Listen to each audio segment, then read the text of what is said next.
20 years after. Chapter 49. Misfortune refreshes the memory. Anne of Austria returned to her oratory furious. "What?" she cried, wringing her beautiful hands. "What? The people have seen Monsieur de Condé, a prince of the blood royal, arrested by my mother-in-law, Maria de Medicis. They saw my mother-in-law, their former regent, expelled by the cardinal. They saw Monsieur de Vendôme, that is to say, the son of Henry IV, a prisoner at Vincennes, and whilst these great personages were imprisoned, insulted and threatened, they said nothing. And now for a brousel, good God! What, then, is to become of royalty?" The Queen unconsciously touched here upon the exciting question. The people had made no demonstration for the princes, but they had risen for brousel. They were taking the part of a plebeian, and in defending brousel they instinctively felt they were defending themselves. During this time Mazarin walked up and down the study, glancing from time to time at his beautiful Venetian mirror, starred in every direction. "Ah," he said, "it is sad, I know well, to be forced to yield thus, but pshaw, we shall have our revenge. What matters it about brousel? It is a name, not a thing." Mazarin, clever politician as he was for once mistaken.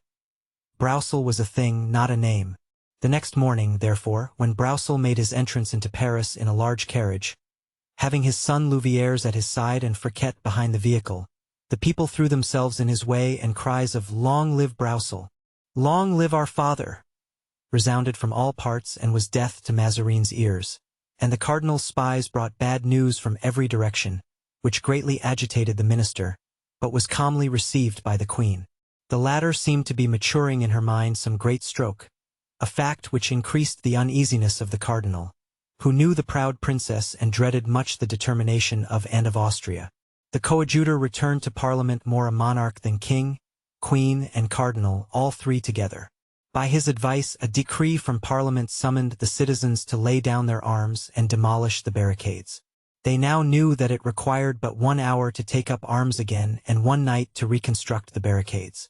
Rochefort had returned to the Chevalier d'Humieres his 50 horsemen, less 2, missing at roll call.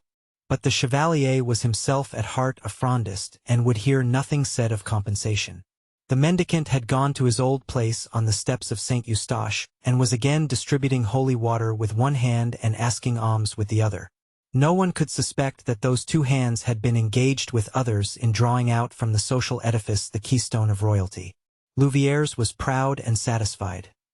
He had taken revenge on Mazarin, and had aided in his father's deliverance from prison. His name had been mentioned as a name of terror at the Palais Royal. Laughingly he said to the councillor, restored to his family, "Do you think, father, that if now I should ask for a company the Queen would give it to me?" D'Artagnan profited by this interval of calm to send away Raoul, whom he had great difficulty in keeping shut up during the riot, and who wished positively to strike a blow for one party or the other. Raoul had offered some opposition at first, but D'Artagnan made use of the Comte de la Fere's name, and after paying a visit to Madame de Chevreuse, Raoul started to rejoin the army. Rochefort alone was dissatisfied with the termination of affairs. He had written to the Duc de Beaufort to come, and the Duke was about to arrive, and he would find Paris tranquil. He went to the coadjutor to consult with him whether it would not be better to send word to the Duke to stop on the road. But Gondy reflected for a moment, and then said, "Let him continue his journey." "All is not then over?" asked Rochefort. "My dear Count, we have only just begun." "What induces you to think so?" "The knowledge that I have of the Queen's heart. She will not rest contented beaten." "Is she, then, preparing for a stroke?" "I hope so. Come, let us see what you know." "I know that she has written to the Prince to return in haste from the army." "Ah! Ha!" said Rochefort. "You are right. We must let Monsieur de Beaufort come." In fact, the evening after this conversation the report was circulated that the Prince de Condé had arrived. It was a very simple, natural circumstance, and yet it created a profound sensation. It was said that Madame de Longueville, for whom the prince had more than a brother's affection and in whom he had confided, had been indiscreet. His confidence had unveiled the sinister project of the Queen. Even on the night of the prince's return, some citizens, bolder than the rest, such as the sheriffs, captains and the quartermaster, went from house to house among their friends, saying, "Why do we not take the king and place him in the Hôtel de Ville? It is a shame to leave him to be educated by our enemies, who will give him evil counsel. Whereas, brought up by the coadjutor, for instance, he would imbibe national principles and love his people." That night the question was secretly agitated, and on the morrow the grey and black cloaks, the patrols of armed shop people, and the bands of mendicants reappeared. The queen had passed the night in lonely conference with the prince, who had entered the oratory at midnight and did not leave till 5 o'clock in the morning. At 5 o'clock and went to the cardinal's room. If she had not yet taken any repose, he at least was already up. 6 days had already passed out of the 10 he had asked from Mordaunt. He was therefore occupied in revising his reply to Cromwell, when someone knocked gently at the door of communication with the Queen's apartments. Anne of Austria alone was permitted to enter by that door. The cardinal therefore rose to open it. The Queen was in a morning gown, but it became her still, for, like Diana of Poictiers and Ninon, Anne of Austria enjoyed the privilege of remaining ever beautiful. Nevertheless, this morning she looked handsomer than usual, for her eyes had all the sparkle inward satisfaction adds to expression. "What is the matter, madam?" said Mazarin uneasily. "You seem secretly elated." "Yes, Giulio," she said, "proud and happy, for I have found the means of strangling this hydra." "You are a great politician, my queen," said Mazarin. "Let us hear the means." And he hid what he had written by sliding the letter under a folio of blank paper. "You know," said the queen, "that they want to take the king away from me?" "Alas! Yes, and to hang me." "They shall not have the king, nor hang me. Listen, I want to carry off my son from them with yourself. I wish that this event, which on the day it is known will completely change the aspect of affairs, should be accomplished without the knowledge of any others but yourself, myself, and a third person." "And who is this third person?" "Monsieur le Prince." "He has come, then, as they told me?" "Last evening." "And you have seen him?" "He has just left me." "And will he aid this project?" "The plan is his own." "And Paris?"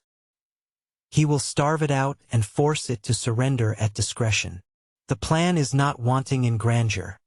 I see but one impediment." "What is it?" "Impossibility. A senseless word. Nothing is impossible. On paper. In execution. We have money." "A little," said Mazarin, trembling, lest and should ask to draw upon his purse. "Troops. 5 or 6,000 men. Courage. Plenty. Then the thing is easy. Oh, do think of it, Giulio. Paris, this odious Paris, waking up one morning without queen or king, surrounded, besieged, famished, having for its sole resource its stupid parliament and their coadjutor with crooked limbs." "Charming, charming," said Mazarin. "I can imagine the effect. I do not see the means. I will find the means myself. You are aware it will be war, civil war, furious, devouring, implacable?" "Oh, yes, yes, war," said Anne of Austria.